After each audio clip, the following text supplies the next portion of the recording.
சாமி கும்பிட்டு 6 மணிக்குள்ள எல்லா வீட்லயுமே பூஜை விட இங்க கதவு தான் அவ்வளவு ஜம்முன்னு இருக்கு. இது அங்க எல்லாம் பாருங்க, அந்த மனசுக்கு உள்ள போறதுக்கு அந்த எனர்ஜி அவ்வளவு பவரா இருக்கு. ஆனா அந்த ஊர்ல அதெல்லாம் செய்யறாங்க. நம்ம ஆளுங்க அதைய பழக்கத்தை கொண்டு வந்துட்டாங்கன்னா நிலவு பூஜை நிலையான பூஜை. எப்படிங்க சார்? நிலவு பூஜை நிலையான பூஜைங்க என்ன? நீங்க இங்க ஆரம்பமே நல்லா விட்டா உள்ள நல்லா இருக்க மாட்டாங்க. இன்னைக்கு அதை செய்யறதுக்கு அவ்வளவு தூரம் நிலவு மேல காலை வைக்க மாட்டாங்க அந்த ஊர்ல.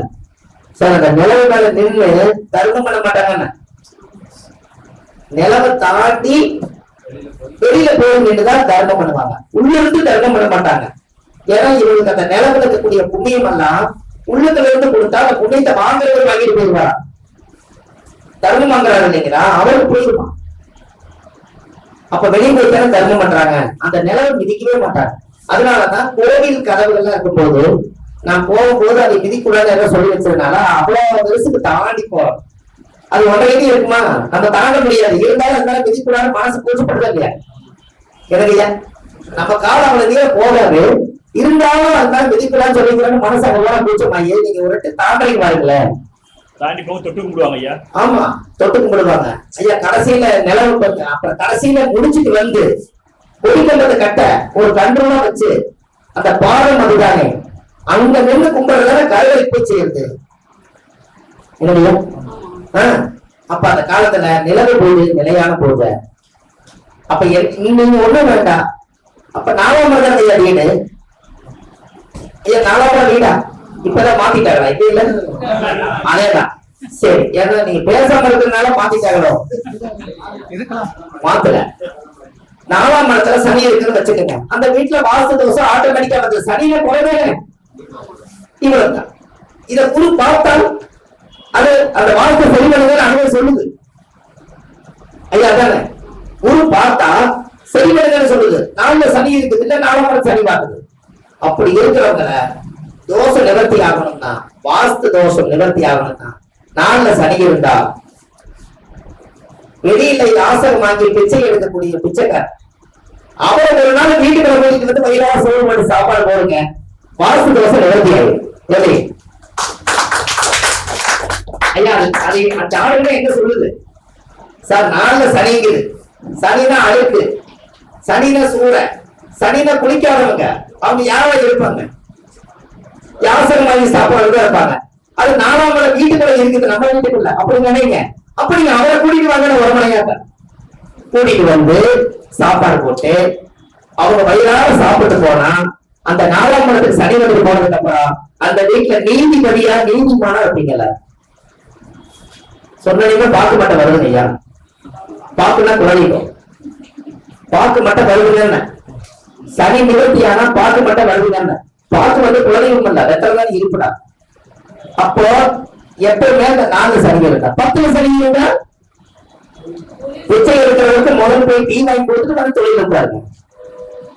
சார் உங்க ஜாதகத்துல 10ல சனி, அவர் ஒருத்தர் பக்கத்துல இருக்கணும்னு சார் என்னோட காம்பல சார் எனக்கு 10ல சனி, எனக்கு திருச்சியில இருக்கிற எனக்கு சிம்மத்துல சனி. அந்த ஏடிஎம் பக்கத்துல ஒருத்தர் வயசானவங்க ஒருத்தர் இருப்பாங்க, இங்கேயே சுத்திட்டு வருவாங்க. பொழுதானா நிறைய பேக் எல்லாம் வச்சுக்கிட்டு ஒரு ஓரமா வச்சுட்டு அந்த ஏடிஎம் கட்டி பார்த்துருக்கேன். ஆனா தொழில் ஆண்டை முறையத்துல நல்லபடியா போகுது. அவரை விரட்டி அடிச்சாங்கன்னாக்கா எனக்கு பிரச்சனை. அவர் அங்கேயே இருக்க வரைக்கும் எனக்கு யோகம். எப்படி? நான் தொழில் செய்யும் இடத்துக்கு கீழே அவருக்கு அந்த இடம் கிடைச்சிருச்சுன்னு அவர் நடத்துக்கிறாரு. நம்ம பரிகாரம் பார்த்தா எனக்கு யோகம். சார் சொல்லுங்க. அவருக்கு நீங்க ஏமாந்து டீ வாங்கி கொடுத்தாலோ சாப்பாடு வாங்கி கொடுத்தீங்கனாலோ தப்பா போயிடும். அவர் இயற்கையாவே ஆண்டவன் ஒழுங்கு விட்டுருக்காங்க. நம்ம எதாவது கொடுத்து நம்ம ஏதாவது தப்பா பாக்குறாங்களா இல்லாத விபரீதமானது நினைச்ச கூடாது. அவர் நம்மளோட நேரம் நல்லா இருக்காங்க அங்க இருப்பாரு. தெரியுது, தெரிஞ்சுட்டு கப்பல் விட்டுரு. எதுவுமே பேசக்கூடாது. எங்கேயோ சுத்திட்டு பொழுதாம வந்து கரெக்டா அந்த காம்ப்ளெக்ஸ் நீட்டா காம்ப்ளெக்ஸ் கார் பார்க்கிங் கூட இருக்குது. ஏடிஎம் பக்கத்துலயே இருக்குது. அங்க அவர் மாட்டு பார்த்துக்குவாரு. எங்கேயோ போய் சாப்பிட்டு வந்து 10 காலையில பார்த்தா காண போயிடுவாரு. அப்போ நம்ம ஜாதகத்துல 10ல சனி இருந்தா பிச்சைக்காரங்க தொழில வைங்கன்னு சொல்லுது. ஆனா ஆட்டோமேட்டிக்கா அந்த காங்கிரஸ் வந்து கருத்துட்டாரு, தொழில நான் வேலை செய்யறேன். அப்ப இந்த கிரகம் வேலை செய்யறேன் இல்லையா சொல்லுங்க. இப்படி எல்லாம் நீங்க யோசிக்கல. சார் லக்கணத்துக்குள்ள ராகு 7ல கேது இருந்தா என்ன தோஷம் ஐயா சொல்றீங்க? ராகு எந்த தோஷம் அதெல்லாம் நம்ம சொல்றோம். முதல் லக்கணத்துக்குள்ள ராகு 7ல கேது இருந்தாலே ஒரு பொண்ணு கல்யாணம் பண்ணிதுன்னா முதல்ல அந்த வீட்டுல இருந்து வாடகை வீட்டுக்கு போக சொல்லுங்க. என்ன கல்யாணம் ஆக வரைக்கும் சரி என்ன சொல்றேன், கல்யாணம் ஆகாம இருக்கிறவங்களுக்கு முதல் வந்து அவங்க வாடகை வீட்டுல போய் கல்யாணம் ஆக வரைக்கும் கொஞ்சம் இருந்து போட்டு கல்யாணம் ஆனதுக்கு அப்புறம் அந்த வீட்டுக்கு வர சொல்லுங்க. அவங்க வாடகை வீட்டுக்கு போக சொல்லுங்க. சொந்த வீட்டை விட்டு வாடகை வீட்டுக்கு போறது ரொம்ப கஷ்டம் தானே, இருந்தாலும் போக சொல்லுங்க. கல்யாணம் அது என்ன காரணம்? இன்னொரு லாஜிக் சொல்லுங்க. வெரி குட், அம்மா சொல்லிட்டா கை கட்டிருங்க. ராகு எதுக்கு சொல்லவே இல்லை, நீங்க ராகு இருக்குது. அப்ப என்ன ஆகும், பத்திரமான கிரகம் வைத்தறிச்சல் கொடுக்கணும். அப்ப நீங்க ராகு எதுக்கு சொந்த வீடு இல்ல, உங்களுக்கு ராகு தோஷம். நீங்க சொந்த வீட்டுல இருந்தா சொந்த வீடு தான் பிளஸ், வாழ்க்கை மைனஸ். நீங்க வெளியில வந்துட்டீங்கன்னா இறந்துட்டால் மறுபடியும் ஒண்ணு உருவாகும். எப்படி ஐயா புரியல? இது எல்லாத்துக்கும் கொஞ்சம் கஷ்டம் தான். ஆனா இருந்தாலும் இறந்து மாட்டிட்டா அவங்களோட தோஷம் பத்தியா. நான் போன மீட்டிங் அம்மாவுக்கு தெரியும் நினைக்கிறேன். போன மீட்டிங் சேலத்தில் நடந்த மீட்டிங் சிலப்பம் காணா போறவங்களை பத்தி சொன்னா அம்மா உங்க சொல்ல காணா போறது. சார் காணா போயிட்டாங்கன்னா நேரம் நீங்க எங்க போடுவீங்க? நீங்க ராகுகேது கோயில போய் காணா போனவருக்கு அர்ச்சனை பண்ணி போனவங்க வீட்டு திரும்பி வருவேன். ராகுகேது பக்தர்கள் தானே, அவங்க பார்த்தா எனக்கு தப்பா சொல்லணும். இந்த சைட் இருக்கு, இந்த சைடு இல்ல. ராகு இதுதான் செய்யுங்க பேசி. சார் ராகு எது காண போனாங்க திரும்பி வர்றதுக்கு போய் திரும்பி ரிட்டர்ன் வர்றதுக்கு என்ன கிரகம்? சார் போனது ரிவர்ஸ்ல வர்றதுக்கு எல்லாருமே சொல்லுங்க. போனது ரிவர்ஸ்ல வர்றதுக்கு என்ன கிரகம்? அப்ப நீங்க போலீஸ் ஸ்டேஷன் போறதுக்கு முன்னாடி நீங்க எந்த டைம் போகணும்?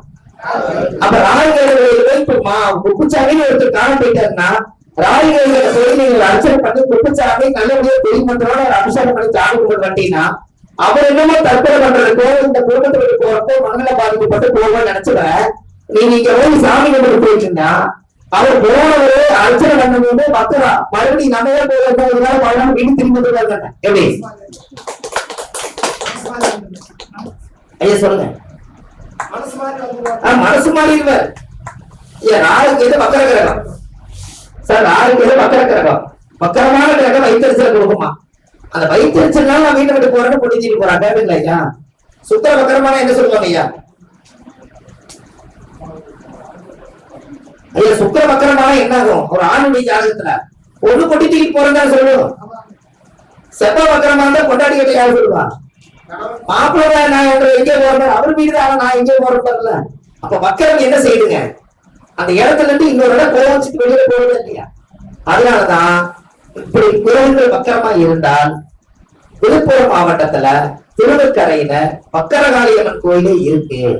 யார் ஜாதகத்துல எல்லாம் வக்கரம் இருக்கிறதோ அவங்க எல்லாரும் ஒரு முறை போய் அந்த வக்கரகாளியம்மன் கோயில போய் தேங்காவில் உடச்சு சாமி கும்பிட்டு 1 மணி நேரம் அந்த கோயிலுக்குள்ள உட்கார்ந்து வந்தீங்கன்னா உங்க ஜாதகத்தில் இருக்கிற வக்கர தோஷம் நிவர்த்தியாகும்.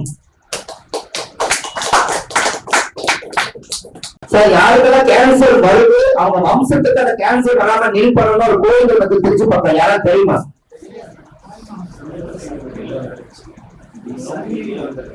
சார் அது எல்லாருமே நம்ம தெரிஞ்சுக்கிற பாருங்க. நம்ம கிட்ட ஜாதகம் வரவங்க இந்த கேன்சர் வந்து வம்சாவளியா வந்துக்கிறாங்க. திருச்சி பக்கத்துல குருவித்துறை சிவனுடைய ஆலயம், இது எல்லாத்துக்கும் நீங்க சொல்லுங்க. அந்த கோயில் சொல்லுங்க, அந்த கேன்சரோட வம்சம் விருத்தி ஆகாது. அந்த கேன்சர் அவங்களோட நில்லாது. அந்த கோயில் போயிட்டு வந்தாங்கன்னா அது வேற, அதை மாத்திக்கிறாங்க. அது எனக்கும் தெரியும் ஐயா. திருச்சி பக்கத்துல ஒரு குருவித்துறை யூடியூப்ல அதிகம் வருது. குருவித்துறை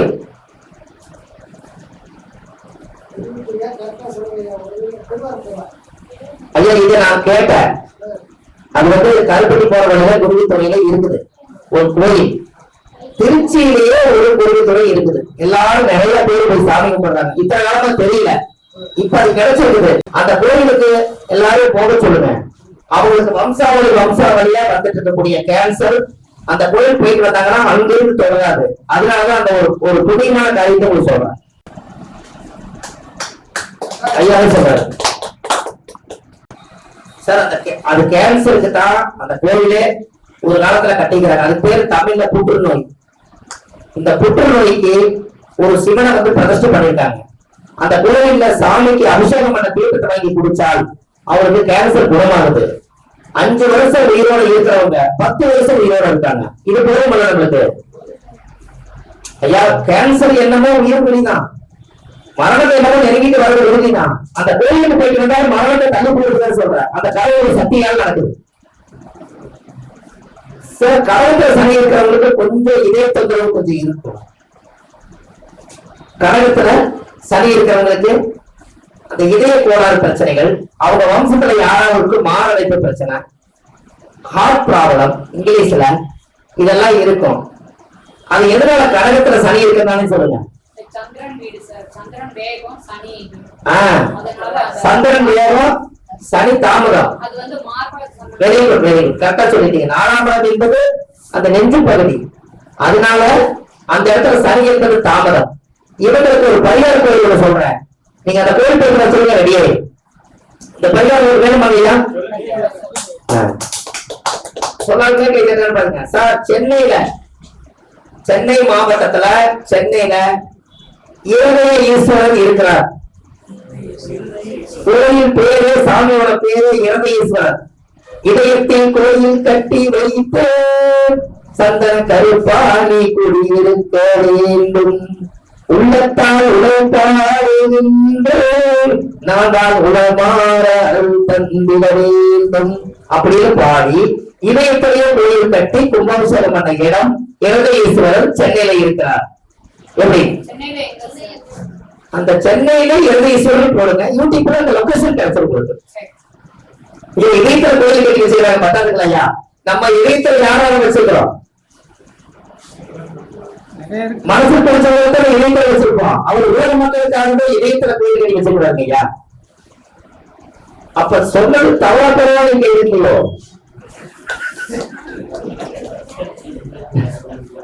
இதயத்துக்கு கோயில் கட்டி, இதயத்துக்கு ஒரு கோயிலுக்கு ஒரு கைதட்டல் இருந்து இதயம் நல்லா இருக்குல்ல சார்? இதெல்லாம் உங்களுக்கு சுவாரஸ்யமா இருக்கா இல்லையா? சொல்லுங்க ஐயா.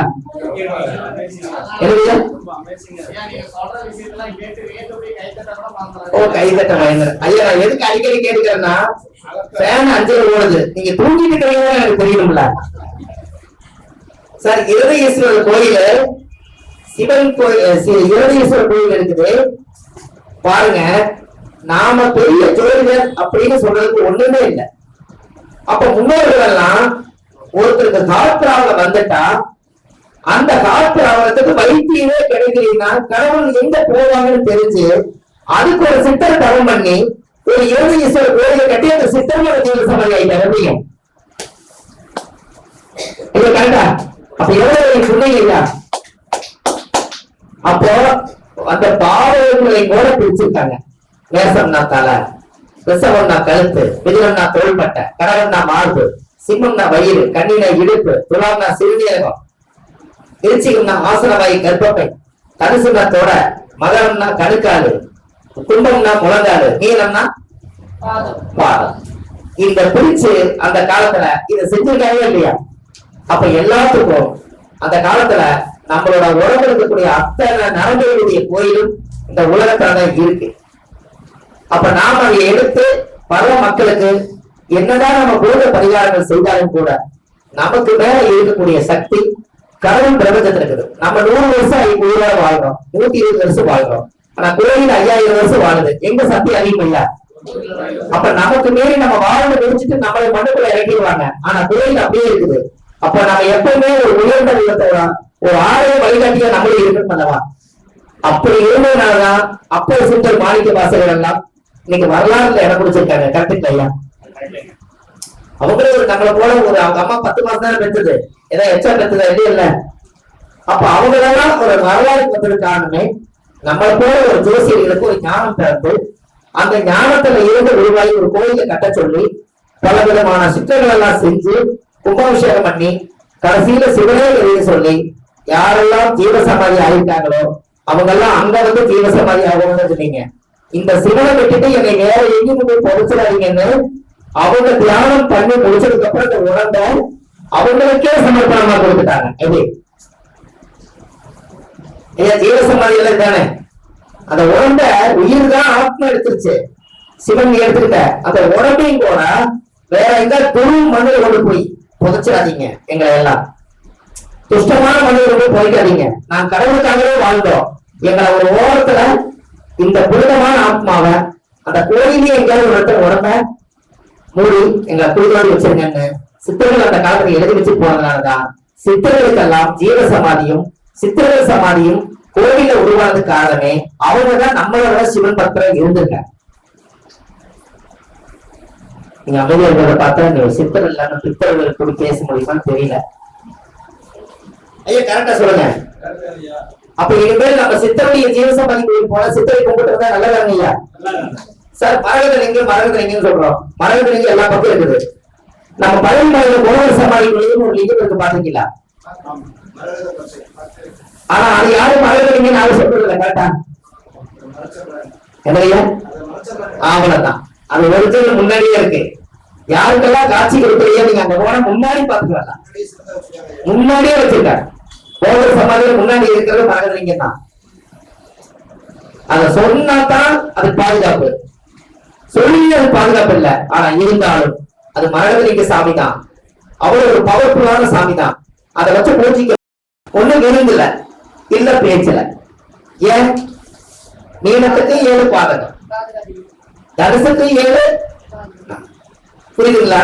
சொல்றாங்க இல்லைங்க, எல்லாம் விசேஷம் முடிஞ்சா கொஞ்சம் எல்லாம் சாப்பிடுவாங்க. ஒண்ணு கொண்டு இந்த பாதகம் ரொம்ப நாளைக்கு எடுக்கக்கூடாதுன்னு சீக்கிரமா இடத்துல இருந்த பிரச்சனை.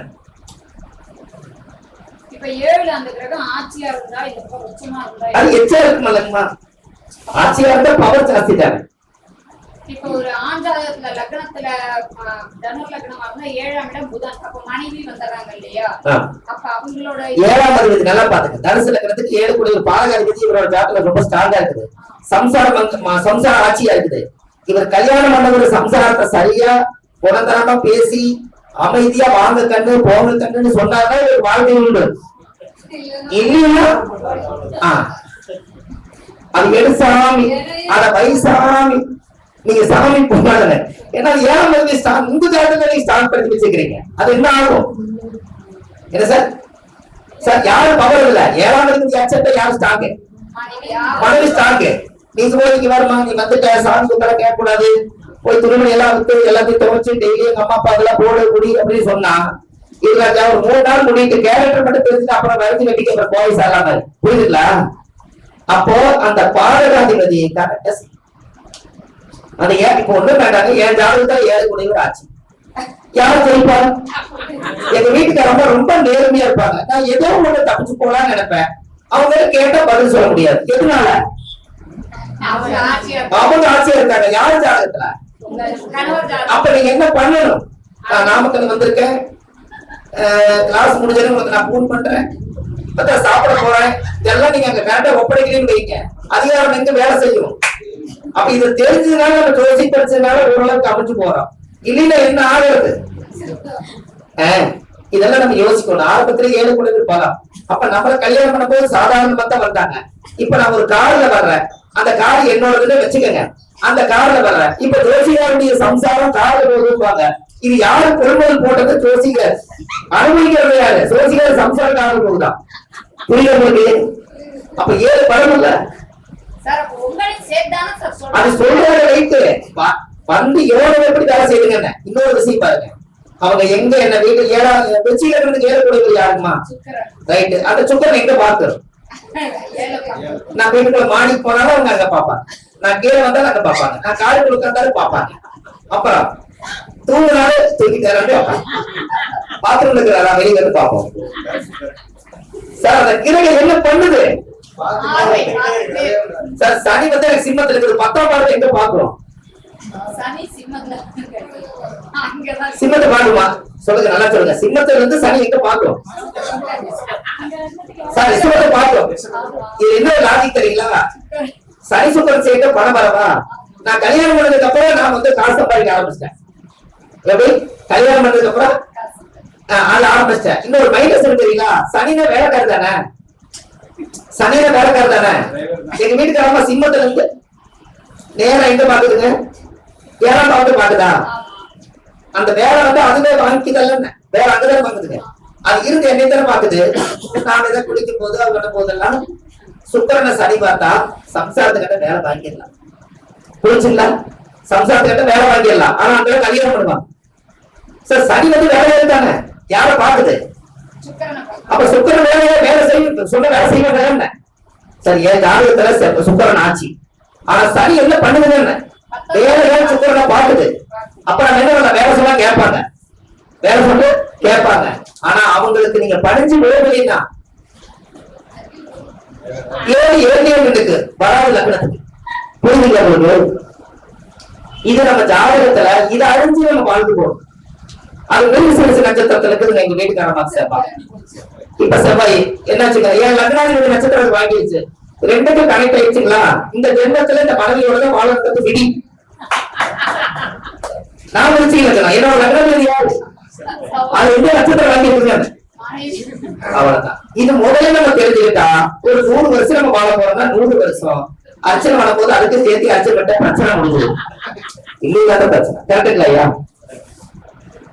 சார் எனக்கு ஒரு டவுட், இந்த யூடியூபோ சார் எங்க வீட்டுக்காரம்மா கிட்டயே நான் டெய்லி தான் சொல்றேன்.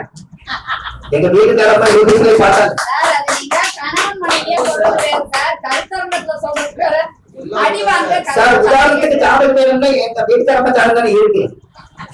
நீ இன்னொருத்தர் சொன்னீங்கன்னா அது எப்படி நீங்க எப்படி என் பொண்டாட்டி ஒரு பிரச்சனை சொல்லலாம்னா உனக்கு என்ன பிரச்சனை கேட்பாங்கல்ல. சார் என்னைக்குமே நம்ம ஜாதகத்தை வச்சு ஆராய்ச்சி பண்ணுங்க. இப்ப என்னோட ஜாதகத்துல லக்னம் வந்து கேட்ட நட்சத்திரம் நிக்குது. எப்படி லக்னம் வந்து கேட்ட நிக்குது? கேட்ட யாருடைய நட்சத்திரம்? திருச்சி லக்னம் எத்தனை பேர்? அப்புறம் எப்ப தாய்மாமனுக்கு போனாலும் அவமானப்படுத்துவேன். எப்படி இப்ப தாய் மாமா இறந்து போயிட்டாரு, அதுக்கப்புறம் நான் கிளாஸ்ல எடுக்கிறேன், கொரோனாவில் இறந்துட்டாரு. புரிஞ்சுங்களா? தாய் மாமா இருக்கிற வரைக்கும் லக்னம் வேலை செய்வீங்க. அவர் இறந்து 2 வருஷம் ஆகுது, கொரோனா